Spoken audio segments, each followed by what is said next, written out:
Buenas tardes. De nuevo está con nosotros el licenciado Giulio Talamonti, ya aquí en el estudio. Talamonti, bienvenido. ¿Cómo te va? Ya estás mejor de la garganta, ¿no es cierto? Totalmente, Andri. Es un gusto poder saludarte. Cuesta recuperarse del problema. Me costó una semana, sí, pero claro, aquí estamos, ya con la voz nuevamente. Qué bueno verte. Gracias, Talamonti, igual. Vamos a platicar de este tema que la gente cuando a mí me pregunta, yo les decía hace un rato a los televidentes. Sí, Andri, dime. A veces las personas dicen, mire, Andri, ¿a usted qué noticia le impacta más? Así es. Yo siempre les digo, las noticias que son en contra de los niños. Bravo. Cuando hay un asesinato en contra de un niño totalmente inocente, eso me impacta tanto. Y otra que me impacta es cuando un niño es parte de asesinar a otro. O sea, son dos. Pero Talamonti, vamos a centrarnos en esta niña que fue encontrada asesinada, estrangulada, violada. Así es. En Quetzaltenango. ¿Cómo puede alguien ensañarse contra una menor de 14 años al punto de hacerle todo eso? Gracias, Andri. ¿Me permites iniciar con una reflexión primero? Esto tal vez no le va a gustar a mucha gente, pero es aquí, en este tipo de casos, donde de verdad, de una manera seria y responsable, tenemos que retomar de alguna manera lo que dice la Constitución en su artículo 18. Pena de muerte. Es que no puedes castigar a gente que hace eso con menos. ¿Por qué pasa esto, Andri? Lamentablemente, fíjate que estaba revisando esta tarde algunos estudios, informes de OPS o informes de la Procuraduría de Derechos Humanos y va en aumento. ¿Sabes que hay una estadística dramática? Por lo menos entre el 85 y 87% de niños comprendidos de 0 a 4 años han sufrido algún tipo de violencia y al menos un 26% de estos niños ya cuando llegan hasta los 14 años. Esto realmente ya es una cultura de violencia que se vive dentro de la familia, porque 89% de los casos de violencia física, verbal, maltrato y violación y acoso sexual se dan por mismos miembros del círculo familiar o del círculo educativo o amigos o conocidos. ¿Qué piensas, Andri, de eso? Bueno, pienso que es lamentable lo que has dicho, porque no se le ve una salida a lo que tú has planteado, pena de muerte.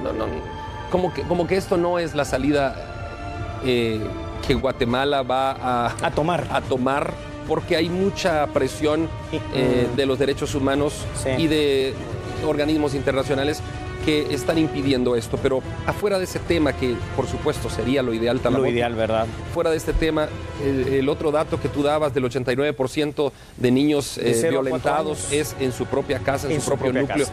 Hablemos de la niña de Quetzaltenango. Perfecto, Andri. ¿Será que desde su propio núcleo, me refiero no al núcleo principal, sino a los primos, quizá un poco al núcleo más extendido? ¿Será que por ahí pudo haber venido la muerte de esta menor? ¿Será que pudo haber sido pasional?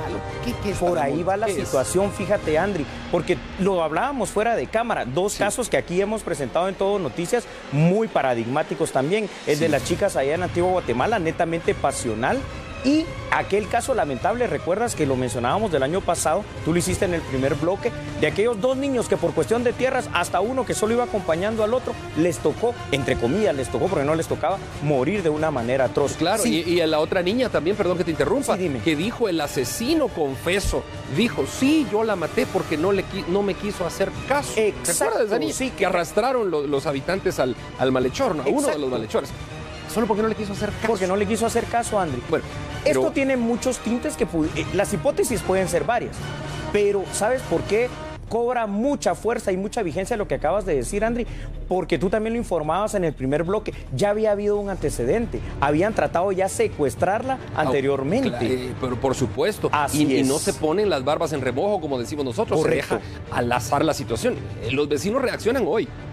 Hoy reaccionan porque cuando en la mañana van caminando a su trabajo, encuentran el cuerpo. Y este es un macabro hallazgo. Talamonti, pero alguien se puede ensañar tanto al punto de estrangular a su víctima después de haberla violado. Sí, y fíjate que aquí vamos ya en la parte criminológica precisamente a ese perfil de las personas que hacen esto, Andri. Porque para empezar ahí estamos hablando o de un psicópata, por lo menos, o de un sociópata. Bueno, sociópatas serán todos estos que no pueden vivir en las reglas de sociedad, pero esta misma parafilia mental, o sea, la enfermedad mental que tienen, hacen que el placer que ellos sienten, placer entre comillas, sea más que por la violación o la relación sexual, por el dominio. Es decir, yo te tomo, te secuestro, tomo tu libertad, tomo tu vida. Pero además como hay esa psicopatía, entonces sienten ese éxtasis al hacer sufrir a la persona. Lamentablemente, hay muchas personas así. ¿Tú crees, Talamonte, que en este caso, ya escuchamos a nuestro colaborador que hablaba, Antonio de León, hace un rato, y él explicaba un poco más de detalles, ¿no? ¿Tú crees que en este caso, Talamonte, fueron vecinos cercanos de la comunidad los que hicieron esto, o fue gente de muy lejos que llegó a cometer el hecho? Esto es muy difícil saberlo en este momento, pero a priori, ¿verdad, Andri? Por los antecedentes y las estadísticas en nuestro país, lamentablemente lo menos probable es que sea gente de lejos. Y lo más probable, por lo que marcan las investigaciones en casos similares, es que sea gente de cerca. Y es más, te digo algo. ¿Esto pasó en qué departamento? Recuérdame. Quetzaltenango. Te menciono ahora mismo, Andri, cuáles son los departamentos con mayor índice de violencia en este tipo de situaciones contra niñez y adolescencia. Guatemala, definitivamente, Escuintla, Quetzaltenango, Alta Verapaz. Y te menciono cuáles son los departamentos que al día de hoy estadísticamente se tiene dentro del Sistema Nacional de Seguridad de Guatemala que no están haciendo nada por prevenir esto y va increciendo, va en aumento esta situación. Lamentablemente ahí encontramos Chimaltenango, Baja Verapaz y encontramos Jalapa también. Bueno, Talamonte, un asesinato de esta magnitud contra una menor de edad, sí, ¿es premeditado, es alevoso, es ventajoso o es simplemente al azar? Ahora mismo me ensaño contra mi víctima, no me quiso hacer caso, qué sé yo, y vamos, y se acaba? ¿O esto viene pensándose, viene gestándose con un grupo de supuestos amigos, ayúdenme a hacer esto? ¿Cómo es que se premedita esto? Se premedita esto, Andri, se prepara. Preparas la hora, el día, el momento, el lugar, la forma, el vehículo, el arma, todo lo que vas a utilizar, los cómplices, aquella gente que te va a ayudar. Esto al azar y casual no sale. Además, ojo, Andri, porque muchas personas que hacen esto, encima de todo, no lo hacen una sola vez. Entonces ya estamos en presencia, por ejemplo, de asesinos seriales. Y estos asesinos seriales pueden tener algunos patrones, como tú mencionas ahorita, de un asesino serial ordenado. Y cuando tú lo ves en sociedad, es aquella persona distinguida, educada, que lo que menos te parece a ti es que vaya a ser un asesino de esta calaña que mata y viola adolescentes, niños, hombres y mujeres, pero lamentablemente sí lo hay. Por eso, ¿qué se necesita ahora rápidamente, Andy? Una investigación pronta, efectiva, eficiente y eficaz que determine quién es, porque este o estos que lo hicieron van a continuar haciéndolo. Pues no a eso quería llegar, porque ¿por qué los hechos de violencia en contra de la niñez, cuando terminan en muerte, como el caso de San Juan Zacatepeques puntualmente, que lo traemos a colación ahora,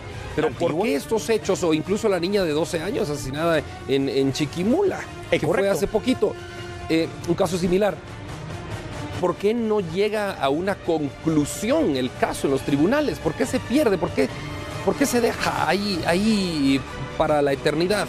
Vamos a hablar claramente sobre esto y aquí estamos enfrente, Andri. Me gusta tu pregunta del otro grave problema fuera del problema de seguridad que vivimos en Guatemala, que se llama impunidad, cuando los casos no se resuelven. La seguridad, la corrupción y la impunidad tienen de verdad a este país de rodillas. Sabes que de cada 100 casos, independientemente de que sean de mayores y de menores que causan ese impacto, se resuelven, entre comillas, y logran resolverse con una sentencia que no necesariamente tiene que ser condenatoria, entre el 4 y 5%. ¿Pero por qué no se resuelve? ¿Por qué no? Lamentablemente la debilidad está en que no hay, primero, un seguimiento para la denuncia. Hay miedo y hay temor, porque a veces cuando denuncias continúa ese círculo de violencia. Entonces, cuando denuncias a la familia o al autor de estos siguen en contra de los denunciantes con esa violencia. También está la situación de que no hay suficiente personal de investigación para cubrir todas las necesidades de nuestro país, Andri, tanto en Ministerio Público como Policía Nacional Civil, y que la prueba debe ser científica, técnica, prueba contundente que le diga a un juez, señores, este sujeto o estos sujetos son los autores materiales, así que si no podemos aplicar, por lo que tú decías, en cuestiones de materias humanos, la más grande de las penas en Guatemala, que es la pena de muerte, pues la más grande de las penas de prisión, que son 50 años de prisión, pero que lo hagamos para darle el ejemplo de que no pueden seguir haciendo esto. ¿Sabes qué me gustaría, Talamonte? Ya llegaste a las conclusiones. Así es, Andri. Lo que me gustaría es que algún día pudiéramos, digamos, tener un programa, gestar un programa aquí, organizarlo, para hablar de la pena de muerte. Sí, es necesario, Pero André. con quizá un par de actores. Así es. Diferentes puntos de vista para ver quiénes se oponen. Defensores de derechos humanos. Eso, ¿no? Y porque técnicos sería del bueno, derecho. porque fíjate que todo este tipo de casos yo creo que sería un buen disuasivo para la población que está en esta línea de pensamiento criminal, pues la pena de muerte. Muchas gracias, Talamonte. Gracias, André. A ti, un honor. Gracias por habernos acompañado. Gracias. Que te vaya bien. Dios te bendiga.